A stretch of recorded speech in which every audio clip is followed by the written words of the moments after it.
Salut à tous, je vous retrouve aujourd'hui pour parler intimité. À partir du moment où on devient parent, le mot intimité peut perdre son sens sur différents points. Donc pour resituer, je suis la maman de 2 enfants qui ont à l'heure actuelle presque 4 ans et 1 an. Et j'ai moi-même 33 ans, voilà, donc je parle avec le recul de ces 4 dernières années quasiment en fait, qui m'ont permis de comprendre que ma vie intime ne serait plus jamais tout à fait pareille.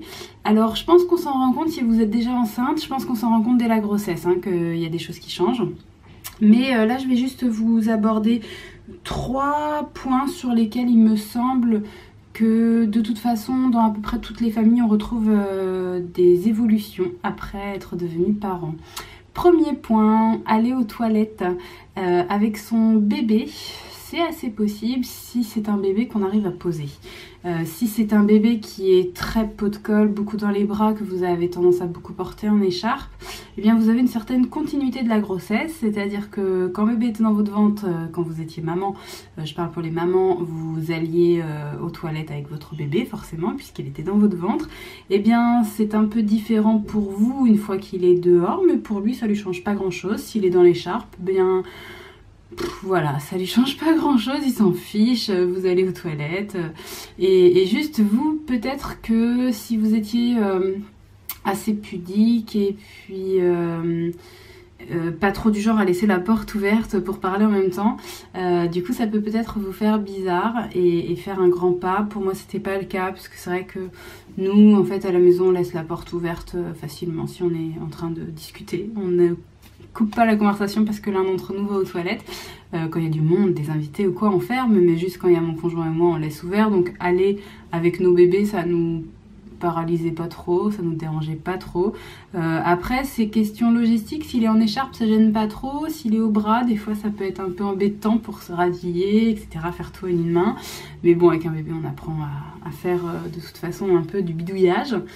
Et il faut savoir aussi que quand il va grandir, il va pas forcément trop aimer vous laisser aller seul aux toilettes. Donc au début, quand ils sont nouveau-nés, parfois vous n'avez pas de problème. Si c'est un bébé que vous arrivez à poser, vous allez aux toilettes dès qu'il dort ou dès qu'il est en train de jouer.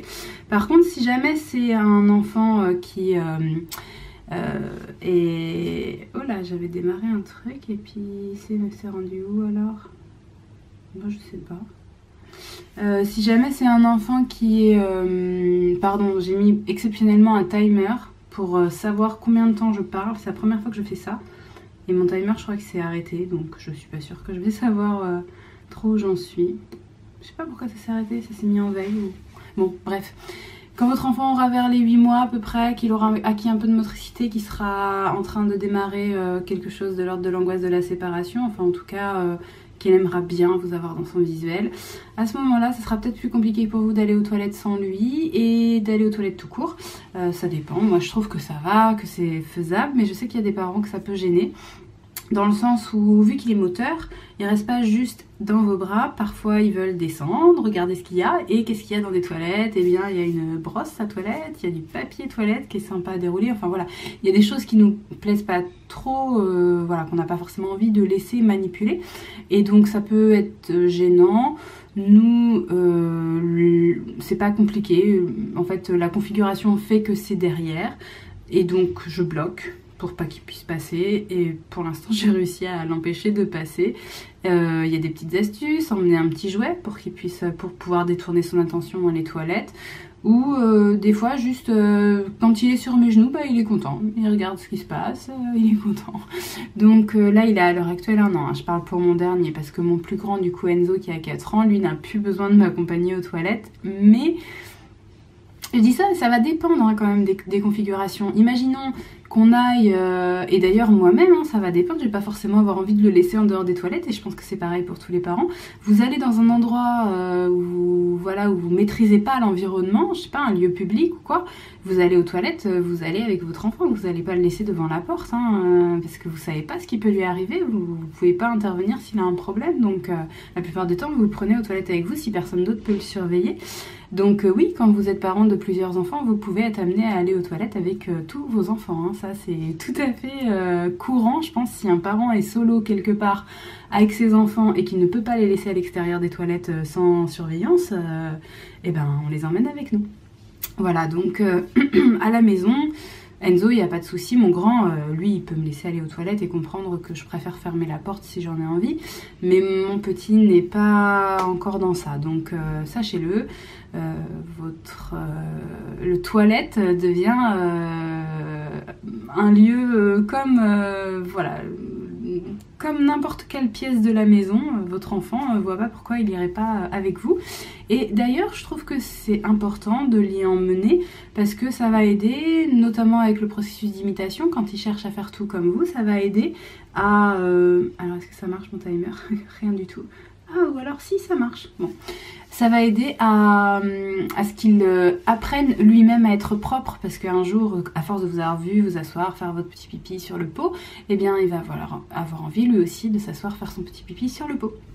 Voilà, je crois que j'ai fait le tour pour les toilettes. On va attaquer le deuxième point, la salle de bain, votre douche. Alors, j'ai chronométré, je fais ma douche quand je suis toute seule avec mon bébé, le temps que l'eau coule en 60 secondes. Je vous mets au défi de me dire, est-ce que vous faites mieux ou pas? Est-ce que vous avez déjà chronométré? Est-ce que je suis folle d'avoir chronométré? Je chronomètre pas avec un chronomètre, je compte dans ma tête 60 secondes, donc c'est peut-être pas pile poil. Mais je voulais voir voilà, quelle rapidité je pouvais avoir. Et du coup, dans quelle mesure mon enfant me laissait ça? Et donc il me laisse pas ces 60 secondes. Je suis pourtant pas longue, je pense. Et il me laisse pas ces 60 secondes. Je pense que le problème à l'heure actuelle, c'est que le bruit de l'eau lui fait peur. Alors je sais pas si c'est le cas pour vous. Bien sûr, on va retrouver le même problème de si vous êtes hors de son champ de vision, si vous fermez la porte. Là, avec un enfant à peu près d'1 an, ça va pas lui plaire. Et puis même vous, je sais pas comment est votre sentiment, mais c'est assez désagréable d'être enfermé dans une pièce, surtout si on est occupé et qu'on n'entend pas forcément avec le bruit de l'eau.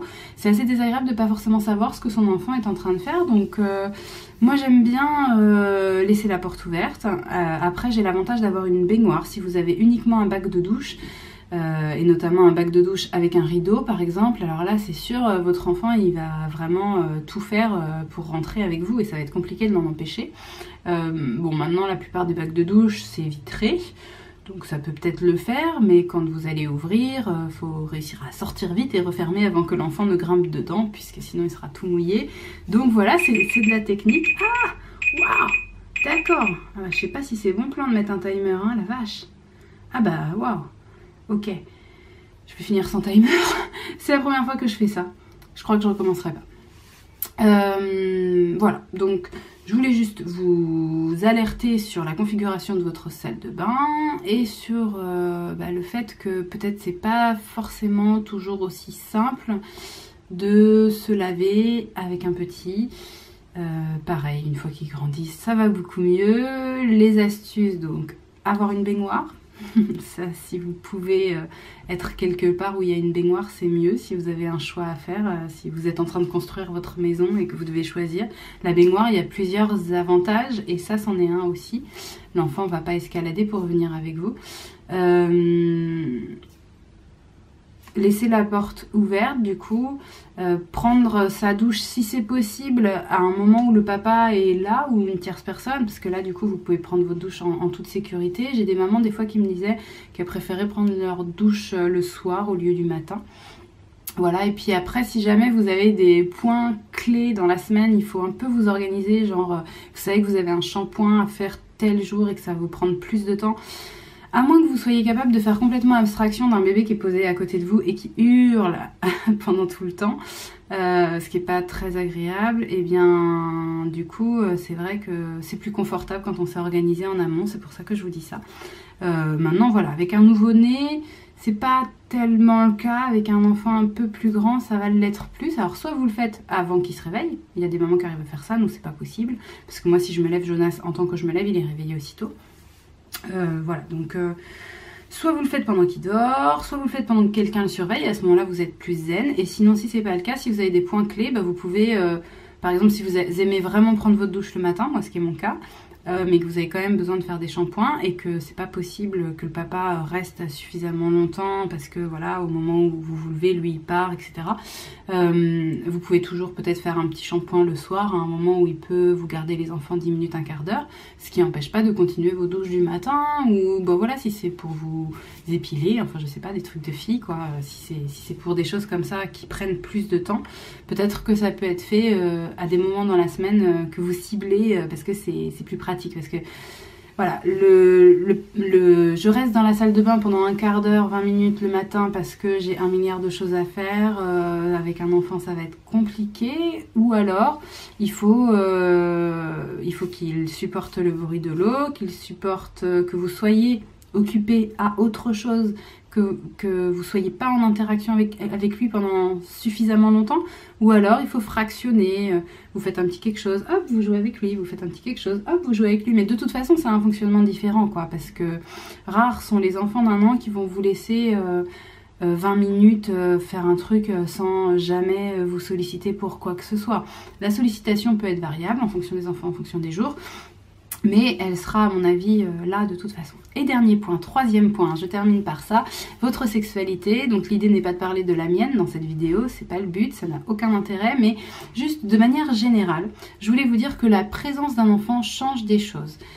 Ça va changer votre rythme de vie, votre fatigue éventuelle, ça va peut-être vous donner un petit peu moins envie parce que comme vous serez fatigué, le soir vous serez fatigué. Peut-être pas, hein, peut-être que vous avez un enfant qui dort vachement bien, que vous n'êtes pas du tout fatigué et que tout va très très bien, mais il est possible en tout cas que si vous avez un enfant qui se réveille la nuit par exemple, vous soyez fatigué le soir et que sachant que vous allez avoir à vous lever la nuit, et bien du coup vous vous dites... voilà, j'ai envie de dormir, il est 21h mais j'ai envie de dormir. Et du coup, bah, ça casse un petit peu quand même le rythme. Ah, c'est pas vrai, ça continue. Ok, ça marche. Bah, je sais pas du tout ce qu'il a fait mon téléphone là. Bon, j'étudierai ça plus tard. Bon bref, ça casse un petit peu le rythme. C'est-à-dire que bah, vos soirées sont... moins existantes, vos temps de présence avec votre partenaire sont moins existants forcément, hein, quand il y a un enfant, il prend notre temps, c'est impératif, il y a forcément un moment où il nous prend du temps, et donc il y a moins de temps avec son partenaire, ça veut pas dire que c'est pas gérable, hein, le temps doit s'arranger de manière différente, mais il faut en avoir conscience. Et puis il y a aussi un autre paramètre qui ne concerne pas forcément toutes les mamans, mais certaines, du fait d'être impliquées dans leur rôle de maman, se sentent un petit peu moins impliquées dans leur rôle d'amante. Et du coup, arrive pas forcément dans un premier temps à concilier les deux. Alors sachez que c'est assez courant, que c'est pas grave. Enfin, il y a un moment où ça revient et je pense que ça peut revenir justement en lien avec cet équilibre temporel du bébé qui est très chronophage au début, qui le devient de moins en moins et donc qui relaisse de nouveau de la place au couple dans le temps. Et je pense que plus on est en interaction avec son conjoint dans la journée, plus on a du temps à passer avec lui, plus la sexualité suit et est présente. Enfin ça c'est juste mon interprétation à moi, après peut-être que c'est très variable en fonction des gens, mais à mon sens ça peut être en tout cas un des facteurs qui joue sur la sexualité. Donc sachez que c'est pareil quand vous êtes avec votre conjoint, si vous savez que votre enfant va potentiellement vous appeler d'ici quelques minutes ou que vous entendez, vous commencez à faire un câlin puis vous entendez chouiner un peu, ça vous interrompt, enfin voilà, il y a quand même une tierce personne chez vous. Donc c'est assez comparable si vous n'avez pas encore d'enfant à ce qui se passe quand vous êtes chez quelqu'un d'autre ou quand vous recevez des gens, c'est-à-dire que votre intimité est un peu modifiée forcément. Et bien la présence d'un enfant dans un premier temps donne ce sentiment de devoir partager un peu toutes les choses du quotidien, y compris tout ça, et donc c'est un peu perturbant, même si l'enfant est dans une chambre loin, hein, c'est pas grave, même s'il peut rien entendre, même si c'est pas grave, dans votre tête vous savez qu'il est là, donc il faut à mon avis quelques mois pour se détacher de ça et trouver son petit rythme, et puis voilà, les choses reviennent après à l'heure normale, voilà, quelle que soit la normale du couple en fait. Voilà mon petit point intimité, j'espère qu'il vous parle. Si vous avez des choses à rajouter comme d'habitude, vous le dites en commentaire. Et puis très vite je vais vous retrouver pour une nouvelle vidéo de Ludo Blabla, qui est en attente. Là, il faut vraiment que je la fasse. Je vais essayer de la tourner très vite. Voilà. Dans les jours à venir, là, je vais essayer de faire plein de tournages parce que j'ai 1 milliard de retard. Et du coup, je vais essayer de me rattraper. Donc, je vous dis à très vite.